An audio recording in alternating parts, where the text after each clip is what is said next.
Welcome to classmate learning together. তো এর আগের দিন আমরা ড্রিম চিলড্রেন আর রিভারি এই এসের উপরে কয়েকটি এমসিকিউ এবং তারপর গ্রামার উপরেও বেশ কিছু কয়েকটি এমসিকিউ নিয়ে আমরা আলোচনা করেছি। তো আজকেই তার সেকেন্ড পার্ট আমরা করতে চলেছি, ঠিক আছে। আর এই সেকেন্ড পার্টও কিন্তু ড্রিম চিলড্রেন আর রিভারি এই এসে এবং তারপর গ্রামারের উপরেও বেশ কয়েকটি গুরুত্বপূর্ণ এমসিকিউ নিয়ে আলোচনা করব। তো চলো সময় নষ্ট না করে শুরু করি। Question number 1, the funeral of Mrs Field was attended by. অপশনগুলো খুব ভালো করে দেখে নেব। Option A, all the poor and all the gentry. Option B, all the gentry and some of the poor. Option C, all the poor and some of the gentry. আর option D, some of the poor and some of the gentry. তো এই টেক্সটগুলো যদি আমরা খুব ভালো করে করি তাহলে কিন্তু এই প্রশ্নগুলির উত্তর আমরা খুব সহজেই দিতে পারবো। তো এখানে দেওয়া অপশনগুলো অনুযায়ী কিন্তু আমাদের সঠিক উত্তর হবে option C, all the poor and some of the gentry। ঠিক আছে, চলে আসবো আমরা সেকেন্ড কোয়েশ্চেনে। তো bachelor armchair is an example of. Bachelor armchair এই ফ্রেজটা কোন ফিগার অফ স্পিচের এক্সাম্পল সেটা বলতে হবে। হাইপারব্যাটন, হাইপারবোল, হাইপ্যালেজ আর অক্সিমোরন। তো এখানে যে ফ্রেজটা রয়েছে ব্যাচেলর আর্মচেয়ার, এখানে অ্যাকচুয়ালি আর্মচেয়ারটা কিন্তু ব্যাচেলর নয়। আর্মচেয়ারের উপর বসে থাকা এসএস নিজে ব্যাচেলর, অর্থাৎ এখানে কিন্তু একটা এপিথেট ট্রান্সফার হয়েছে, অর্থাৎ এটা হচ্ছে ট্রান্সফার এপিথেট বা হাইপ্যালেজের এক্সাম্পল। তাহলে option C, hypallage is the right answer. এর সাথে সাথে চলে আসবো কোশ্চেন নাম্বার 3-তে। Essays of Elia was published in 1820, 1822, 1823 আর 1833।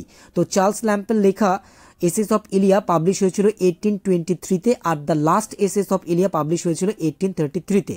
তাহলে প্রশ্নটির সঠিক উত্তর হচ্ছে কিন্তু আমাদের option C, 1823।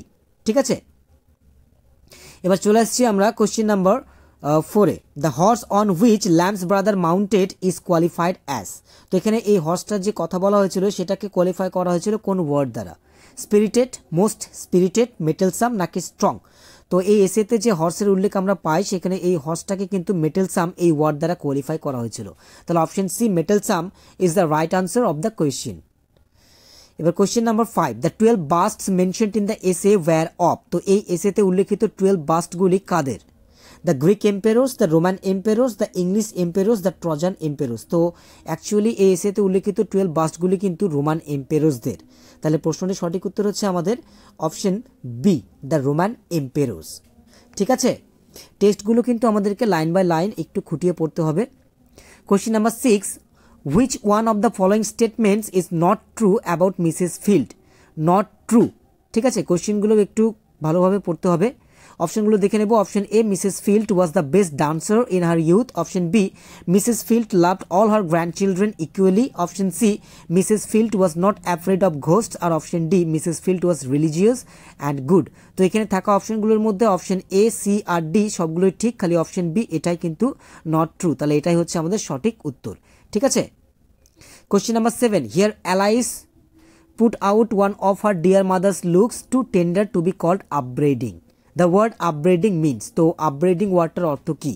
rebuke with jealousy, reproach angrily and abusively, praise wholeheartedly R look mockingly।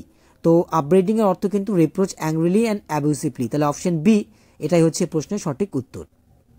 এবার question number 8, the essayist grandmother died of. তো এসেইস্টের গ্র্যান্ডমাদার কোন রোগে মারা গিয়েছিলেন? নিউমোনিয়া নাকি ব্রঙ্কাল নিউমোনিয়া নাকি ব্লাড পয়জনিং নাকি ক্যান্সার। তো এখানে এসএসটের গ্র্যান্ডমাদার অর্থাৎ মিসেস ফিল্ড কিন্তু মারা গিয়েছিলেন ক্যান্সার রোগে। তাহলে প্রশ্নটির সঠিক উত্তর দাঁড়াচ্ছে আমাদের অপশন ডি, ক্যান্সার। চলে আসবো এবার আমরা কোশ্চেন নাম্বার 9-এ। As described by the essayist the forbidden fruits are. তো ফরবিডেন ফ্রুটস কোনগুলো? Nectarines and peaches, nectarines and oranges, limes and oranges, red berries and peaches. তো এখানে ফরবিডেন ফ্রুটস বলতে কিন্তু এসেইস্ট নেক্টারাইন্স অ্যান্ড পিচেসকে বুঝিয়েছেন। তাহলে option A is the right answer of the question. চলে আসছি পরবর্তী কোয়েশ্চেনে।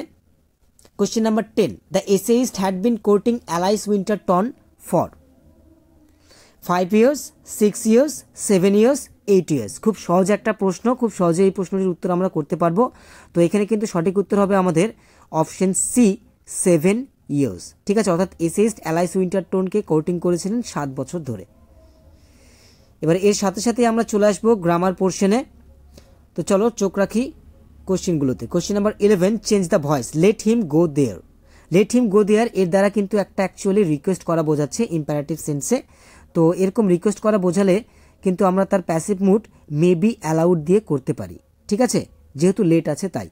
তাহলে প্রশ্নটির সঠিক উত্তর হচ্ছে আমাদের option C, he may be allowed to go there. এখানে মাইট বি অ্যালাউড করা যাবে না, ঠিক আছে, মে বি অ্যালাউডই করতে হবে। এবার question number 12, change the narration. Shital said father let me do it. তো এখানে রিপোর্টেড স্পিচের মধ্যে ফাদারটা কিন্তু ভোকেটিভ কেসে রয়েছে, শীতল ফাদারকে বলছে। তো এখানে লেট দিয়ে আমরা সাধারণত সাজেশন বা প্রপোজাল বোঝানো হয়ে থাকে। তো অ্যাকচুয়ালি এখানে কিন্তু এই দুটোর মধ্যে একটিকে না বুঝিয়ে লেট দ্বারা কিন্তু এখানে রিকোয়েস্ট করা বোঝাচ্ছে। আর রিকোয়েস্ট করা বোঝালে আমরা এখানে কিন্তু মাইট বি অ্যালাউড টু দিয়ে করতে পারি, কিংবা লেটটাকে রেখে দিয়েও কিন্তু আমরা করতে পারি। অর্থাৎ অপশন বি আর সি এটা কিন্তু দুটোই সঠিক উত্তর। তাহলে সেই হিসাবে আমাদের সঠিক উত্তর দাঁড়াচ্ছে আমাদের option B, both B and C, ঠিক আছে। এবার question number 13, fill in the blank with appropriate preposition.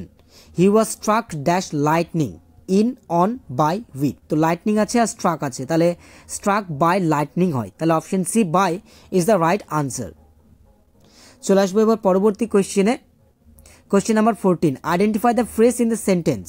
He saw a bird on the peepal tree. তো on the peepal tree, actually এই ফ্রেজটা কিন্তু বার্ড এই নাউনটাকে কিন্তু কোয়ালিফাই করছে। আর নাউনকে যে কোয়ালিফাই করে সে কিন্তু হয় অ্যাডজেক্টিভ, অর্থাৎ অন দ্য পিপল ট্রি এই ফ্রেজটা কিন্তু এখানে অ্যাডজেক্টিভের মতো কাজ করছে, তাই এটা অ্যাডজেক্টিভ ফ্রেজ। তাহলে option B is the right answer, ঠিক আছে। এবার question number 15, identify the clause in the sentence. He went there when it was early evening. তো when it was early evening, এই সাব ক্লজটা কিন্তু ওয়েন্ট এই ভার্বটাকে modify করছে, আর ভার্বকে যে মডিফাই করে সে হয় অ্যাডভার্ব ক্লজ। তাহলে when it was early evening এই সাব ক্লজটা এখানে কিন্তু অ্যাডভার্ব ক্লজ, ঠিক আছে। তাহলে প্রশ্নটির সঠিক উত্তর হচ্ছে আমাদের অপশন সি। চলে আসবো পরবর্তী কোয়েশ্চেনে। Question number 16, fill in the blank with the correct phrasal verb. Rajiv was not punctual but he dashed on time that day. Turned on, turned up, turned off, turned at. তো এখানে দেওয়া অপশনগুলো অনুযায়ী কিন্তু সঠিক যে ফ্রেজাল ভার্বটা এখানে ব্যবহৃত হবে সেটা হচ্ছে আমাদের অপশন বি, টার্নড আপ, ঠিক আছে। এবার চলে আসবো আমরা কোয়েশ্চেন নাম্বার 17-এ। Identify the mood of the following sentence. Let them sing. তো লেট দিয়ে আছে অর্থাৎ ইম্পারেটিভ সেন্স। তো লেট দিয়ে শুরু হওয়া সমস্ত সেন্টেন্সগুলো কিন্তু ইম্পারেটিভ মুডের এক্সাম্পল। তাহলে এখানে সঠিক উত্তর হচ্ছে আমাদের অপশন বি, ইম্পারেটিভ মুড, ঠিক আছে। চলে আসবো এবার পরবর্তী কোয়েশ্চেনে, অর্থাৎ কোয়েশ্চেন নাম্বার 18-এ। Fill in the blank with the correct form of verb. Partha dash from influenza last week but now he dash fully. অপশনগুলো একটু ভালো করে দেখে নেব। Has been suffering recovered, option B suffered আর has recovered, option C suffered had recovered, আর option D suffered recovered. তো সঠিক উত্তর হচ্ছে আমাদের অপশন বি, সাফার্ড আর has recovered. Question number 19, fill in the blank with the suitable article. Dash book on the table is mine. তো এখানে যে বুক, এটার যে কথা বলা হচ্ছে, এই বুকটাকে কিন্তু এখানে স্পেসিফাই বা পার্টিকুলারাইজ করা হয়েছে। তো এরকম পার্টিকুলারাইজ করা হলে কিন্তু আমরা ইউজ করে থাকি আর্টিকেল দ্য। তাহলে option C is the right answer. চলে আসবে এবার আমরা আজকের লাস্ট কোয়েশ্চেনে, অর্থাৎ কোয়েশ্চেন নাম্বার 20-তে। Find out the error if any in any part of the following sentence and if no error is found choose no error. অপশনগুলো দেখে নেব। She was neither ashamed not sorry for his misbehaviour in the party আর no error. তো actually এখানে যে পার্টে error রয়েছে সেটা কিন্তু আমাদের এ পার্টে। শি ওয়াজ নাইদার অ্যাশেমড, তারপরে একটা প্রিপোজিশন অফ বসা উচিত, ঠিক আছে। অ্যাপ্রোপ্রিয়েট প্রিপোজিশন কিন্তু বসাতেই হবে। তাহলে অপশন এ এটা হচ্ছে প্রশ্নের সঠিক উত্তর। তো এর সাথে সাথে কিন্তু আমাদের সেকেন্ড পার্ট শেষ হয়ে গেল। আর ভিডিওটি ভালো লাগলে অবশ্যই তোমরা লাইক করো, কমেন্ট করো, শেয়ার করো। আর এরকম ভিডিও পাওয়ার জন্য চ্যানেলটিকে অবশ্যই তোমরা সাবস্ক্রাইব করো। And thanks for watching this video. আবার অন্য কোনো ভিডিও নিয়ে তোমাদের সাথে দেখা হবে।